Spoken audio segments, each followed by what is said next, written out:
92.7 big FM पर आप सुन रहे हैं यादों का idiot box with Nilesh Mishra season 4। कहानियां जिनमें आप मिलते हैं खुद से। दोस्तों, मैं आपको सुनाने जा रहा हूं अपनी मंडली के सदस्य अकबर कादरी की लिखी कहानी दाल मिल। दिसंबर की कड़ाके की ठंड ने पूरे उत्तर भारत को जकड़ रखा था। फिर भला बलरामपुर कैसे अछूता रह जाता। एक तरफ बलरामपुर के लोग घरों में रजाइयों में दुबके पड़े थे, तो वहीं 55 साला कीर्तन पुरानी दाल मिल में चौकीदारी कर रहा था। सर्दी से बचने के लिए कीर्तन ने एक बरोसी में कुछ लकड़ियां सुलगा लीं, वरना टीन की चादरों से बना उसका छोटा सा केबिन उसको जमा देता। पास रखे रेडियो पे पुराना गीत ये रात ये चांदनी फिर कहां सुन जा दिल की दास्तां हल्की खरखराहट के साथ बजता रहा। अभी कीर्तन रेडियो उठा के स्टेशन बदलने ही वाला था कि सामने से किशोरी शरण जी आते दिखे। नमस्कार लाला। इस वक्त चौकीदार कीर्तन ने पुरानी दाल मिल के पास आ रहे लाला किशोरी शरण से कहा, तो उन्होंने बहुत उदास आवाज में जवाब दिया, हाँ कीर्तन, बोरिया बिस्तर जो समेटना है। कीर्तन को जैसे झटका लगा। वो समझ गया कि मिल के मुकदमे का फैसला आ गया शायद। लाला अंदर चले गए तो 50 साल के कीर्तन ने पलट के दाल मिल को निहारा। बड़े बड़े डॉर्मेट्री टाइप कमरे मैदान में खाली पड़े हुए थे, जिनके पुराने और जर्जर खिड़की दरवाजे इस बात का सबूत थे कि उनका इस्तेमाल काफी समय से नहीं हुआ है। बस इस हफ्ते के बाद से सब टूट जाना था। अंग्रेजों के जमाने की इस दाल मिल को तोड़ने के आदेश आने थे, लेकिन फैसला अदालत में था। हवा के चलने से रेडियो के सिग्नल बिगड़ गए और वो खरखराने लगा। कीर्तन ने आगे बढ़ के उसे उठाया और दूसरा स्टेशन ट्यून करके लगाया कि लाला जी की आवाज उसके कानों में पड़ी। कीर्तन, ओ कीर्तन, इधर आ। अपना शॉल लपेटे कीर्तन सामने बैठे एक छोटे से कमरे की तरफ बढ़ गया। बोलो लाला। सुनो, वो काले गोदाम में जाके देख लो कितनी बोरियां बाकी हैं। मेरे हिसाब से 100 होनी चाहिए। इन्हें दर्ज कर दूं, कल की डिलीवरी है। लाला का ये हुक्म सुन के कीर्तन अपनी लाठी खुटखुटाते हुए मिल के अंदर चला गया। न कोई आदमी न आदमजात, चारों तरफ का सूना माहौल डरावना लग रहा था। कभी जहां हजारों मजदूरों की चहल पहल रहती हो, लोडर ट्रकों का आना जाना रुकता न हो, वहां इतना सन्नाटा। भूतिया तो लगेगा ही। कुछ मिनट चलने के बाद कीर्तन काले गोदाम के सामने था। लोहे के बड़े बड़े दरवाजे जिन पे तारकोल पुता हुआ था बंद थे। उन्हें देख के कीर्तन को वो दिन याद आ गया जब इस गोदाम की तामीर हुई थी। 1971 की बात रही होगी। कीर्तन की उम्र 16-17 की थी। बाढ़ आ गई थी अचानक। जिन कमरों में दालों की बोरियां जमा थीं, वहां पानी भरने लगा तो अचानक से आनन फानन में मिल की सबसे ऊंची जमीन पे टीन की चादरों से घेर के इसको बनाया गया था। टीन की चादरों में जंग न लग जाए इसलिए उन्होंने इस पे तारकोल पुतवा दिया था। बस तभी से इसका नाम काला गोदाम हो गया। वक्त गुजरा और उस वक्त का ये नया गोदाम भी पुराना हो गया। तारकोल उतर जाने से गोदाम में जहां तहां जंग लग गई थी, पर अंदर रखी बोरियों की हिफाजत वो आज भी कर रहा था। कीर्तन सोचने लगा कि काश ये काला गोदाम इतना बड़ा हो जाता कि पूरी दाल मिल ही इसमें आ जाती, तब शायद वो टूटने से बच जाती। 92.7 बिग एफएम पर आप सुन रहे हैं यादों का idiot box with Nilesh Mishra season 4। कहानियां जिनमें आप मिलते हैं खुद से। दोस्तों, मैं आपको सुना रहा हूं अपनी मंडली के सदस्य अकबर कादरी की लिखी कहानी दाल मिल। इस कहानी में अब तक आपने सुना बलरामपुर की पुरानी दाल मिल में चौकीदारी करने वाला कीर्तन कड़ाके की ठंड में भी ड्यूटी पे था कि तभी मिल के मुनीम किशोरी शरण ने उसको एक बुरी खबर सुनाई। कई सालों से बंद मिल अब तोड़ डाली जाएगी। क्या मिल वाकई खत्म हो जाएगी? सुनते हैं आगे। कपकपाते हुए हाथों से कीर्तन ने दरवाजा खोला और दाईं दीवार पे लगा बिजली का खटका दबा दिया। टक की आवाज के साथ गोदाम की छत पे लटक रहे बल्ब जल गए। लोहे की जंजीरों से एक बड़े कटोरे नुमा लैंप में लगे 500 वॉट के बल्ब ऐसे लग रहे थे जैसे पुलिस का कोई इन्वेस्टिगेशन रूम हो।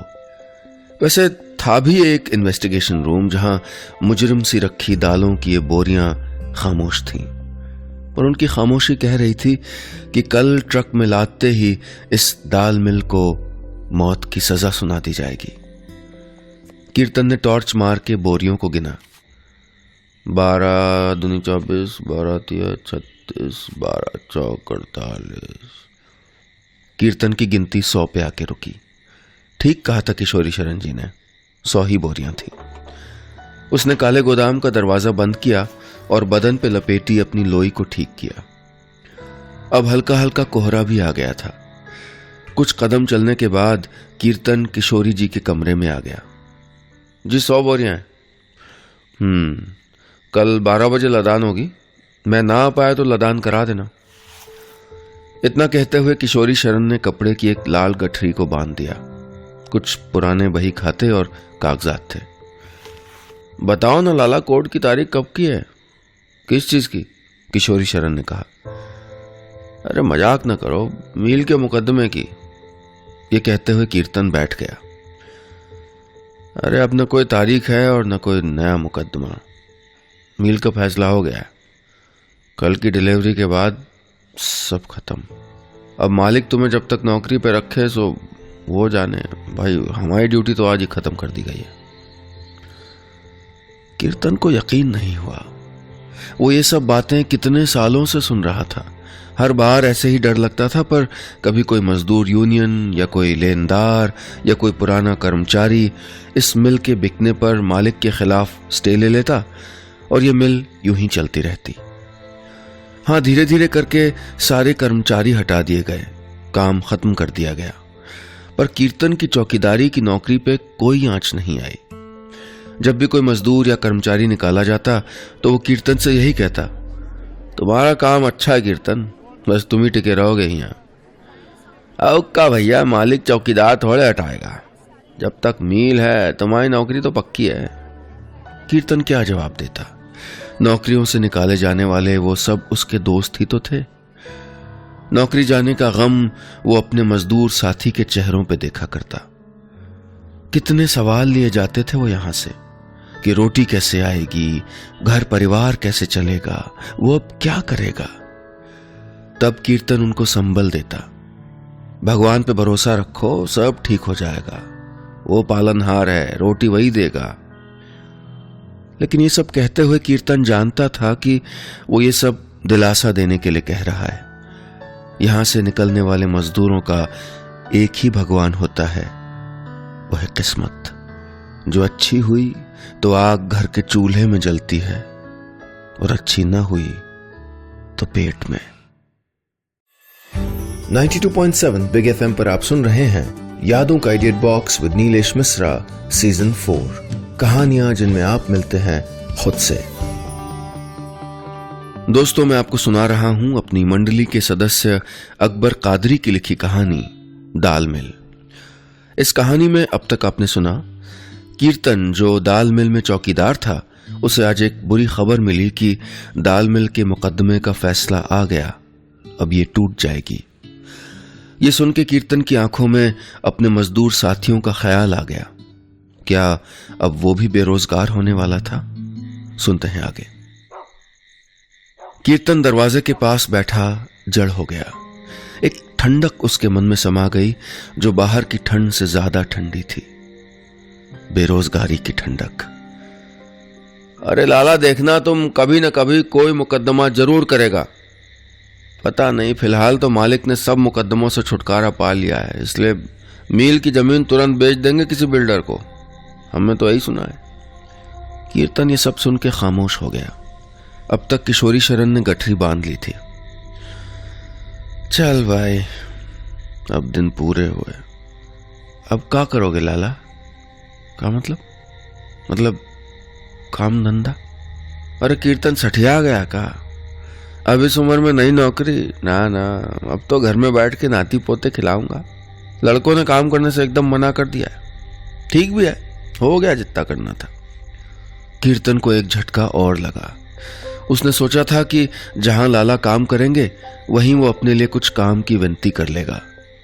लाला ने एक नजर मिल पे डाली और बाहर निकल गए। जाते जाते उन्होंने बस इतना कहा, देखो शायद कल आऊं, जरूरत हुई तो, और मेरी मान तो तू भी कहीं निकल जा, यहां कुछ नहीं धरा। कीर्तन देखता रह गया। ठंड से पहले ही बदन अकड़ा जा रहा था और ऊपर से यह खबर। उसने अपने केबिन के बाहर रखी बरोसी की आग टटोली पर कोई अंगारा नहीं मिला। सब जल के राख हो चुका था। उसे फिर से नए सिरे से आग जलानी होगी, बरोसी और जिंदगी दोनों में, वरना शरीर ठंडा हो जाएगा। बरोसी की आग तो जल्दी जल गई, पर जिंदगी की आग के लिए उसको क्या करना है सोचने लगा। उसका अपना सगा कोई भी तो नहीं था और नहीं कोई जगह है जहां वापस जा सके। 8-10 साल का था कीर्तन जब सांप्रदायिक हिंसा भड़की थी देश में। कीर्तन का गांव भी जला था। तमाम लोगों की तरह वो भी भागा। परिवार खत्म हो गया, घर खत्म हो गया। बस बची रही तो आग, पेट की आग, जिसने कीर्तन से स्टेशन पे चाय बिकवाई, होटलों पे बर्तन मंजवाए। तब जाके बलरामपुर की इस दाल मिल में ठिकाना मिला। सो कीर्तन के लिए उसका केबिन ही उसका घर था, दाल मिल उसका शहर। यही वजह थी कि कीर्तन का दुख और तमाम मजदूरों की तरह नहीं था। कुछ अलग था, कुछ ज्यादा था। किसी इंसान का घर, शहर सब टूटेगा तो उसको कैसा लगेगा। अब मैं कहां जाऊं? छोटे मालिक ने हमारी तनिक भी नहीं सोची। बड़े मालिक होते तो, कीर्तन ने अपने आप से कहा। यह खास बात थी कि कीर्तन खुद से बात किया करता। वो फिर बड़बड़ाया, कल जाऊंगा छोटे मालिक के पास। अरे ना, कल तक फिर से कोई ना कोई जरूर नया मुकदमा कर देगा, देखना। और नहीं किया तो कहां जाऊंगा? मेरा तो कोई गांव भी नहीं। आज कीर्तन को अपने जले हुए गांव की बहुत याद आई। अम्मा, बाबा सबकी बहुत याद आई। इतने सालों से राख बने चेहरे फिर से जल उठे। वाकई खून के रिश्ते कभी मरते नहीं भूले जाते हैं। वो तो जली हुई राख बन जाते हैं ताकि कोई अंगारा सुलगते ही फिर से जल उठे। 92.7 बिग एफएम पर आप सुन रहे हैं यादों का idiot box with Nilesh Mishra season 4, कहानियां जिनमें आप मिलते हैं खुद से। दोस्तों, मैं आपको सुना रहा हूं अपनी मंडली के सदस्य अकबर कादरी की लिखी कहानी दाल मिल। इस कहानी में अब तक आपने सुना, दाल मिल के चौकीदार कीर्तन को जब यह पता चला कि मिल टूटने वाली है तो उसके पैरों से जमीन निकल गई। वो सोचने लगा कि अब वो कहां जाएगा। न घर, न मां, न कोई परिवार। वो सब तो कीर्तन के बचपन में एक हिंसा में खत्म हो गया था। अब आगे। कीर्तन की रात थोड़ी मुश्किल से कटी, उम्मीद और नाउम्मीदी के बीच झूलती हुई। सुबह हुई। कीर्तन एक आस लिए अपने स्टूल पे बैठ गया कि अभी किसी मजदूर यूनियन की कोई भीड़ आएगी और मिल के बाहर धरना देगी, फिर वहां से डीएम साहब के दफ्तर में जाके कोर्ट का स्टे ऑर्डर दिखाया जाएगा कि मिल की जमीन का फैसला अभी रुक गया है। सूरज गुनगुनी धूप लिए सर तक चढ़ाया था, पर कोई भीड़ नहीं आई। अब कीर्तन को यकीन हो गया था कि मिल का खात्मा पक्का है। अभी वो ये सब सोच ही रहा था कि सामने से एक ट्रक आता दिखाई दिया। ये वो आखिरी 100 बोरियां लेने आया था जो काले गोदाम में रखी थी। ट्रक रुका तो ड्राइवर ने गर्दन ट्रक की खिड़की से बाहर निकालते हुए कहा, जब देख लेते हो कि गाड़ी आ रही तो दरवाजा पहले से नहीं खोल सकते? कीर्तन ने कोई जवाब नहीं दिया और दरवाजा खोलने लगा। लोहे की सलाखों से बने दरवाजे का एक पल्ला तो जाम था, बस एक ही खुलता था, जिसको पूरा खोलने के लिए कीर्तन को उसे उठाकर घुमाना पड़ता था। ट्रक अंदर आया और लदान शुरू हो गई। बोरियां ट्रक पे चढ़ाने वाले पल्लेदार हैशा हुस की आवाज निकालते बोरियां ट्रक पे चढ़ाते गए। मूंग की दाल लगती है? एक पल्लेदार ने कीर्तन से पूछा। नहीं, उड़द की है। जा इलाके में पैदा होती का? अब कहाँ कुछ पैदा होता है, ये सब तो खरीद का माल है। एक जमाना था जब यहाँ आसपास का किसान सिर्फ दालें उगाता था। इस दाल मिल की वजह से मर्द खेतों में दालें उगाते और उनके परिवारों की औरतें यहाँ दालें डालती, चक्की चलाती। वो सामने वाला दलना घर देख रहे हो ना?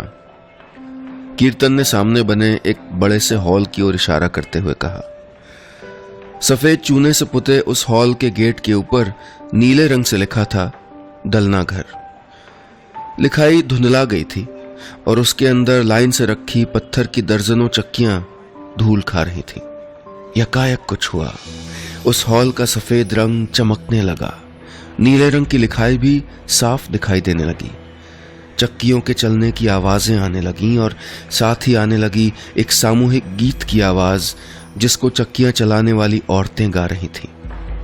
सैया ने ला दई जे पत्थर की चक्की, कैसे सासू के सीने पे दाल दलें रे। सैया एकदम अनाड़ी जे बात पक्की, अब कैसे हम अपना इंसाफ करें रे। चक्की चलाती ये किसान औरतें गाना गा रही थीं। ये न तो कोई जादू था न कोई कमाल। दरअसल कीर्तन कई साल पीछे यादों में चला गया था, जब यहां ऐसी ही आवाजें गूंजा करती थी। बोलो, दाल दलने वाली महिला मंडली की लीडर मुन्नी मौसी हाथ में चक्की का हत्था लिए चली आ रही हैं।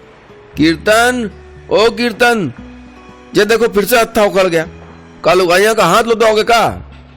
और 20-22 साल का युवा कीर्तन मौसी की आवाज पे दौड़ा चला आ रहा है, नहीं तो वो हंगामा कर देंगी।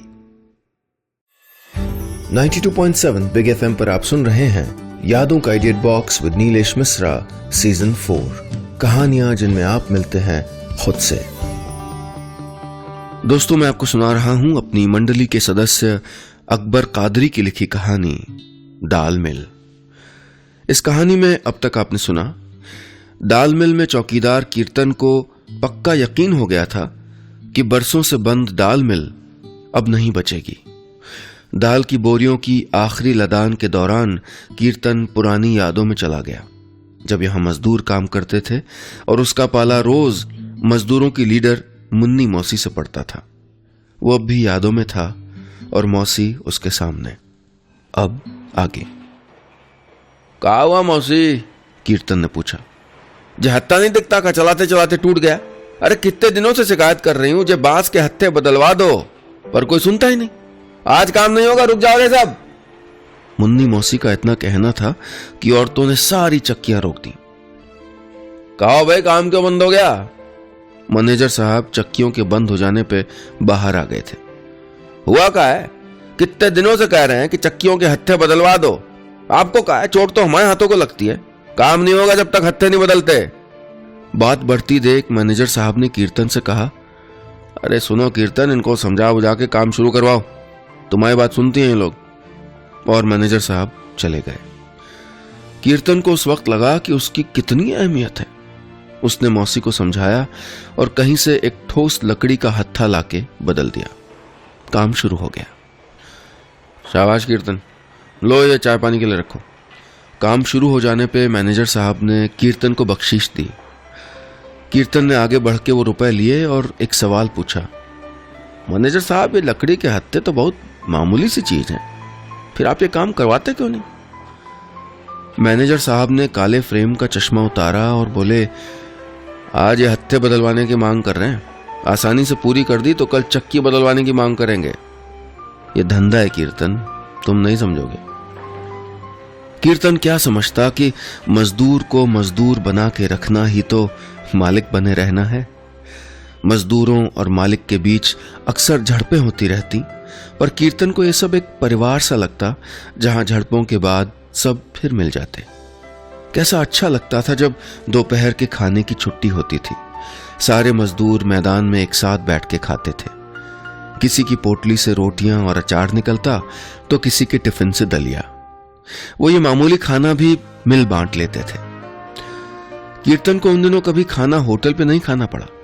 मुन्नी मौसी उसको आवाज लगा ही देती थी, कीर्तन, ओ कीर्तन, अब खाना खा ले, हो गई चौकीदारी, मूली की तरकारी है, आजा। कीर्तन आके बैठ जाता तो मौसी उसको छेड़ते हुए कहती, देख ले, इस लाइन में कोई लड़की पसंद आए तो बात करूं। कीर्तन शर्माते हुए कहता, मौसी मैं नहीं खाता खाना। हाँ, भला मेरे हाथ का खाना क्यों खाने लगा? कुछ दिनों में खिलाने वाली आ जाएगी ना, हमें दावत देना ना भूलना कीर्तन। सब हंस देते और साथ में कीर्तन भी जोर जोर से हंस देता। क्या हुआ भैया जी, इतनी जोर से हंसे जा रहे हो? बोरियां ट्रक पे लादने वाले पल्लेदार ने कीर्तन से कहा। तब कीर्तन को होश आया, न तो मौसी पास में थी और न कोई मजदूर, बस एक वक्त का टुकड़ा यादों के साथ चला आया था। ट्रक बोरियां लेके चला गया तो कीर्तन ने पलट के दाल मिल को देखा। वो आज पूरी मिल घूम के देख लेना चाहता था, सारी यादों को संजो लेना चाहता था। न जाने फिर ये मौका मिले ना मिले। 92.7 बिग एफएम पर आप सुन रहे हैं यादों का edit box with Nilesh Mishra season 4, कहानियां जिनमें आप मिलते हैं खुद से। दोस्तों, मैं आपको सुना रहा हूं अपनी मंडली के सदस्य अकबर कादरी की लिखी कहानी दाल मिल। इस कहानी में अब तक आपने सुना चौकीदार कीर्तन दाल मिल के टूटने की खबर से खुद ही टूट गया था। 16-17 साल की उम्र से वो यहीं काम कर रहा था और अब बंद होने के कई सालों के बाद दाल मिल कोर्ट के आदेश पर टूटने जा रही थी। वो सोच रहा था कि अब वो कहां जाएगा, क्या करेगा।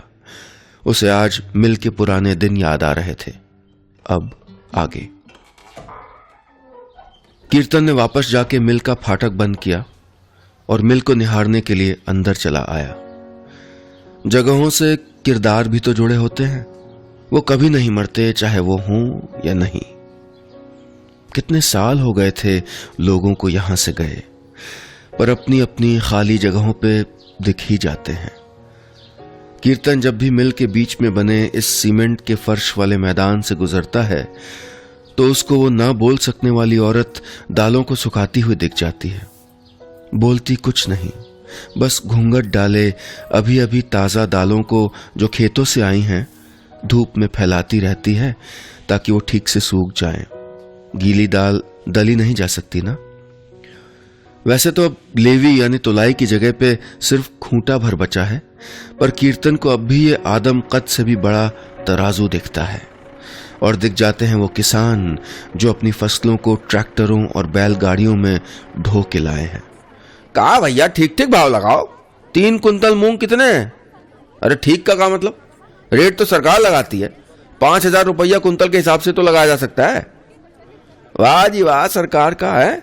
खेतों में खपे हम, कड़कड़ाती ठंड में पानी लगाए हम, तुम यहाँ इन्हें थैली में पैक करके 100 रुपया किलो बेचो और हमारी मेहनत का दाम सिर्फ 50 रुपया किलो। सही दाम के लिए मिल के मुनीम से झगड़ते किसानों को देख के कीर्तन आगे बढ़ जाता है तो उसे किफायती विक्रय घर पे लगी मजदूरों की लाइन भी दिखने लगती है। इन्हें टूटी हुई दालें किफायती दाम में मिलती थीं और दालों के छिलके ये किसान मजदूर अपने जानवरों के लिए ले जाते थे। बस यही बात मैनेजर साहब को नागवार गुजरती थी। वो चिल्लाते हुए आते थे, हाँ हाँ ले जाओ, सस्ता जो है, मील तुम्हारे दादा परदादाओं के लिए तो लगवाई थी ना, हरामखोर सब के सब। कुछ देर मजदूर सुनते रहते हैं, फिर मजदूर यूनियन के दफ्तर से कोई दौड़ के यूनियन लीडर विमलेश को बुला लाता है। मैनेजर साहब, बकवास जबान संभाल के बोलिए, ये इनका हक है, मिल के नियम है कुछ। तभी तुम लोग दालों को जानबूझ के टुकड़े टुकड़े करते हो ताकि तुमको सस्ते में मिल सके। नई मशीनों की अर्जी दे दी है, आता ही सबकी छुट्टी कर दूंगा। कीर्तन ये सारी छवियां देख के घबराया खड़ा है और यूनियन ने हड़ताल की घोषणा कर दी है। काम में नुक्स निकाल के जानबूझ झगड़े करना सिर्फ एक चाल है ताकि नई मशीनें लाके मजदूरों की छटाई हो सके। हम ये नहीं होने देंगे। बोलो मजदूर एकता जिंदाबाद जिंदाबाद जिंदाबाद। हड़तालें बढ़ती गईं और मजदूर कम होते गए। वक्त गुजरा, यूनियन के लीडर टूट गए और हड़ताल करने वाले मजदूर अपना पेट संभाले कम होते गए। एक दिन आया जब कीर्तन को छोड़ के कोई नहीं बचा। छोटे मालिक ने कहीं और जमीन लेके मशीनें लगवा ली, जहां सुनते हैं कि बस 10 मजदूरों से ही काम चल जाता है। इक्का दुक्का मुकदमे चलते रहे तो मिल की जमीन भी नहीं बिक पाई थी। पर आज सब खत्म हो गया था। कीर्तन को लगता था कि न कभी मुकदमा खत्म होगा और न कभी मालिक उसको निकालेंगे। कीर्तन यादों की पूरी यात्रा करके वापस आ गया था। उसे समझ नहीं आ रहा था कि वो कहां जाए। उसने अपना कंबल लपेटा, बक्से से कुछ कागजात निकाले और बाहर की तरफ निकल गया। उसके मन ने पूछा, कहां जा रहे हो? वो बोला, मील पे मुकदमा करने, ताकि हमारी नौकरी बची रहे। बस इतनी सी थी ये कहानी। और दोस्तों, कहीं जाइएगा नहीं, क्योंकि कहानियों का सिलसिला अभी जारी रहेगा। कुछ ही देर में लौटूंगा एक ऐसी कहानी लेके जिसको पूरा करने का मौका मिलेगा आपको। कैसे, ये जानने के लिए सुनते रहिए यादों का idiot box with Nilesh Mishra season 4, कहानियां जिनमें आप मिलते हैं खुद से, सिर्फ 92.7 बिग एफएम पर। 92.7 बिग एफएम पर आप सुन रहे हैं यादों का idiot box with Nilesh Mishra season 4, कहानियां जिनमें आप मिलते हैं खुद से।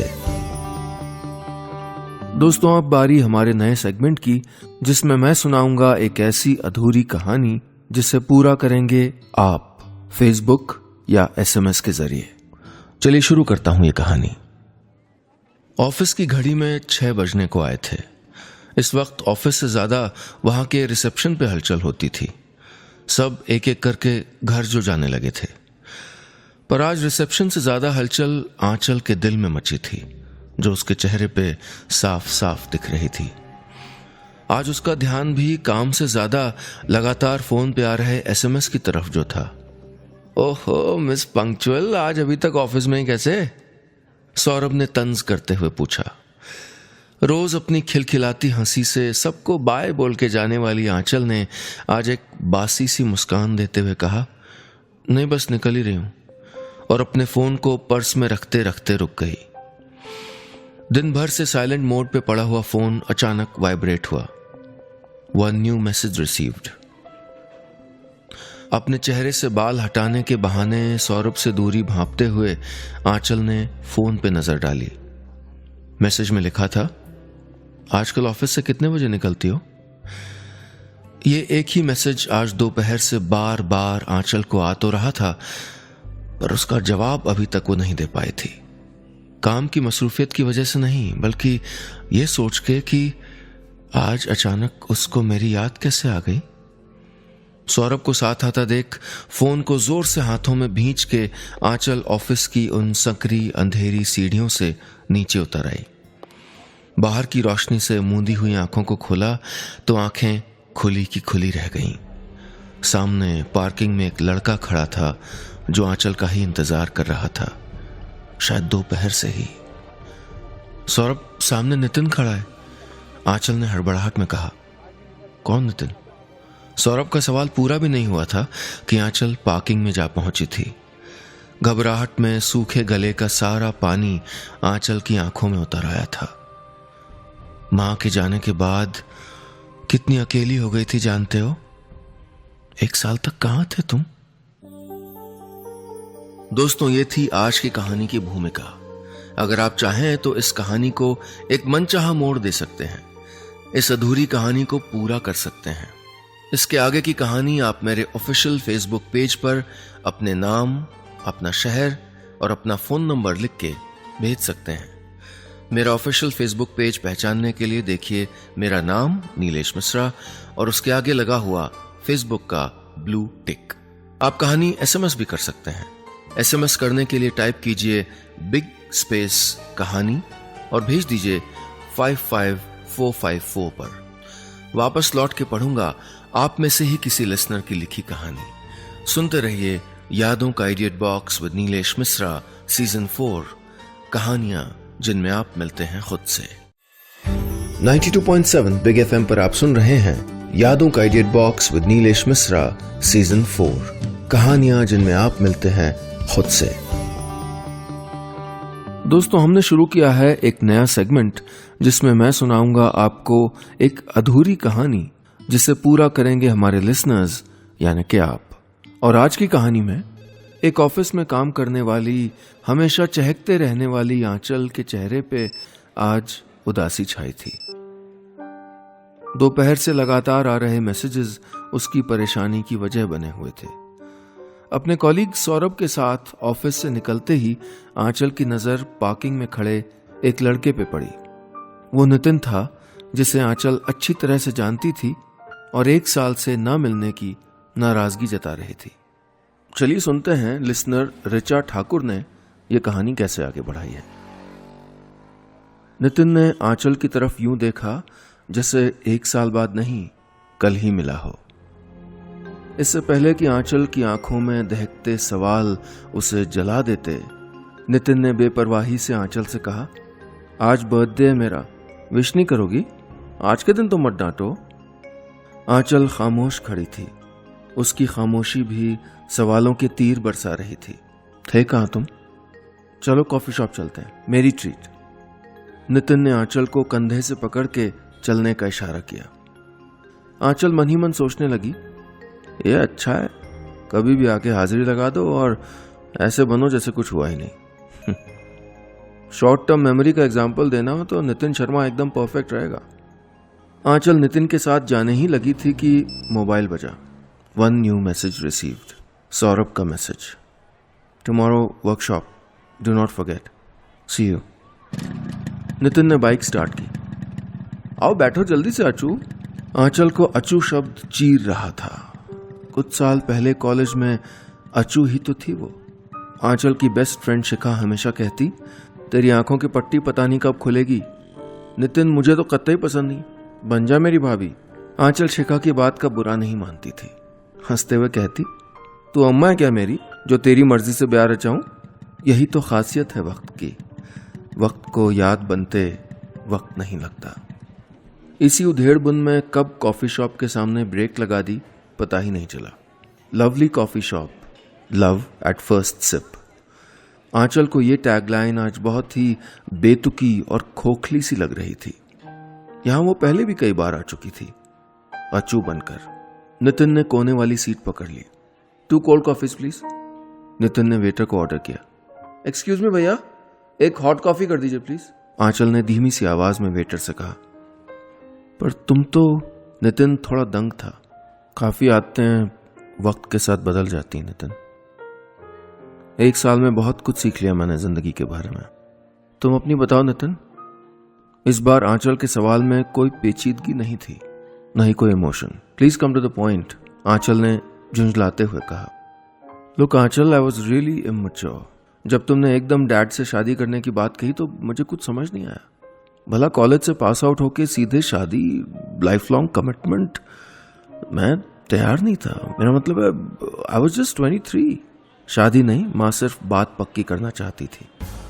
आंचल ने नितिन को बीच में ही टोक दिया। Anyways, I feel I wasted my 3 years on you. Aanchal, यहाँ सीन मत करो प्लीज। नितिन ने बाकी लोगों की नजरों को पढ़ते हुए कहा, आई एम सॉरी, आइंदा ऐसा नहीं होगा। मैं तुम्हें शादी के लिए प्रपोज कर रहा हूँ। प्रपोज? आंचल फिर खो सी गई थी। कुछ दिन पहले सौरभ ने उसको प्रपोज किया था। सौरभ ही तो था जब कोई नहीं था। बल्कि ये नौकरी भी सौरभ की सिफारिश से ही लगी थी, वरना एक फ्रेशर को इतनी जल्दी नौकरी कौन देता? क्या सोच रही हो अच्चू? अब नितिन से आंचल की ये चुप्पी बर्दाश्त न हुई। अब माफी भी दे दो यार, देखो मैं रिंग लाया हूं। नितिन जैसे भूल ही गया हो कि वो 1 साल बाद लौटा है। आंचल को बीते कल की यादों के जाल से आज के पल में छलांग लगानी ही पड़ी। उसने एक लंबी गहरी सांस ली। उसने नितिन की तरफ मुस्कुराते हुए कहा, नितिन, आई फॉरगिव यू, मैंने तुम्हें माफ किया। नितिन तो जैसे खुशी के मारे होश ही खो बैठा। मुझे पता था यू स्टिल लव मी। वो एक्साइटमेंट में भूल ही गया कि वो लोग एक कॉफी शॉप में बैठे थे। आंचल अपनी सीट से धीरे से उठी और नितिन की तरफ बढ़ी। नितिन, मैंने माफ कर दिया है, but I can not marry you, take care. इतना कह के वो कॉफी शॉप से चली गई, एकदम तेज हवा के झोंके की तरह। नितिन बुत बन के ज्यों का त्यों बैठा रहा। उसे समझ नहीं आ रहा था कि ये क्या हो रहा है। आंचल मेरे साथ ऐसा कैसे? तभी वेटर ने टेबल पे बिल के लिए दस्तक दी। तो दोस्तों, ये थी वो कहानी जिसे ऋचा ठाकुर ने बढ़ाया था। कहीं जाइएगा नहीं, वापस लौट के बात होगी कहानी भेजने वाले इन्हीं लिसनर से। सुनते रहिए यादों का idea box with Nilesh Mishra season 4, कहानियां जिनमें आप मिलते हैं खुद से। 92.7 बिग एफएम पर आप सुन रहे हैं यादों का idea box with Nilesh Mishra season 4, कहानियां जिनमें आप मिलते हैं खुद से। दोस्तों, मैं अब बात करने जा रहा हूं हमारे उस लिसनर से जिन्होंने आज की अधूरी कहानी को पूरा किया। हेलो, ऋचा ठाकुर बोल रही हैं? या ऋचा, मैं नीलेश मिश्रा बोल रहा हूँ। हाय, कैसी हैं आप? मैं ठीक हूँ। आप कैसे हैं? मैं एकदम ठीक हूँ। आप कहाँ रहती हैं ऋचा और क्या करती हैं? मैं बॉम्बे भांडुप में रहती हूँ और मैं एक होम मेकर हूँ और पहले मैं इंग्लिश पढ़ाती थी। नाइस। तो अभी मैंने आपकी स्टोरी पढ़ी, अच्छा लगा कि आपने उसको इस तरह से बढ़ाया। I quite liked it. Okay. तो आपने जो इस तरह से इसको लिखा, आपके मन में क्या चल रहा था? ये क्या किसी एक्चुअल कैरेक्टर से ड्रॉन है या आपने कई ऑप्शन सोचे? कैसे लिखा है? नहीं, पहले तो जो आपने वो पैराग्राफ दिया था वहाँ पे, वो मैंने अपने कागज पेन से मतलब लिख दिया अपने उसमें, और फिर मैंने थोड़ी देर सोचा और फिर मतलब वो बहता गया खुद ही। मतलब मैंने ऐसे नहीं सोचा कि अच्छा ये मैं आंचल हूँ या कोई और आंचल है। मतलब उसी को मैं बार बार पढ़ रही थी जो आपने लिखा, और मैं लिखती गई। तो आप अदरवाइज भी लिखती हैं शौकिया? हाँ, मैं बस बहुत सी स्टोरीज हैं जो मैं लिखती हूँ, अभी पब्लिश नहीं की है कहीं पे। पोएम्स लिखती हूँ, स्टोरीज लिखती हूँ। तो मेरे हस्बैंड ने कहा कि भेजो तुम, तो फिर मैंने भेज दिया। Very nice. आपके हस्बैंड का क्या नाम है? विकास ठाकुर। विकास, ओके। चलिए, बहुत अच्छा है। मुझे समझ नहीं आ रहा है, आपसे बात कर रही हूँ। Thank you so much. तो आप कहानियां भी सुनती रही हैं काफी टाइम से क्या? मैं ज्यादातर वो संडे को आपकी 5 कहानियां आती है लगातार, तो वो मैं पूरी सुनती हूँ। चलिए, बहुत बहुत शुक्रिया, आपने इतना अच्छा लिख के भेजा। और विकास को भी शुक्रिया कहिएगा कि उन्होंने आपको इनकरेज किया। Thank you. And you take care and keep writing. Okay, thank you. Thank you Richa. तो ये थे वो लिसनर जिन्होंने आज की कहानी को पूरा किया था। दोस्तों, कल फिर इसी कहानी का एक और पहलू सुनेंगे जिसे लिखेंगे आप अपनी लिखी कहानी मुझे मेरे ऑफिशियल फेसबुक पेज पे अपने नाम, अपने शहर के नाम और फोन नंबर के साथ भेज सकते हैं, या एसएमएस भी कर सकते हैं। एसएमएस करने के लिए टाइप कीजिए बिग स्पेस कहानी और भेज दीजिए 55454 पर। दोस्तों, आज का सफर बस इतना ही। कहानियों के सफर में आप भी जुड़ सकते हैं हमारे ऑफिशियल यूट्यूब चैनल के जरिए। यूट्यूब पे जाके टाइप करें यादों का इडियट बॉक्स या मेरा नाम, और आप सारी कहानियां मुफ्त में सुन सकते हैं। अगर आप चैनल को सब्सक्राइब करेंगे तो जब भी कोई नई कहानी लोड होगी आपको एक ईमेल अपने आप आ जाएगा। दोस्तों, अब मैं चलता हूं, जल्द ही फिर मिलेंगे। तब तक कायम रखिए कहानियों का रिश्ता, क्योंकि ये है वो कहानियां जिनमें आप मिलते हैं खुद से, सिर्फ 92.7 बिग एफएम पर। 92.7 बिग एफएम पर आप सुन रहे हैं यादों का idea box with Nilesh Mishra season 4, कहानियां जिनमें आप मिलते हैं खुद से।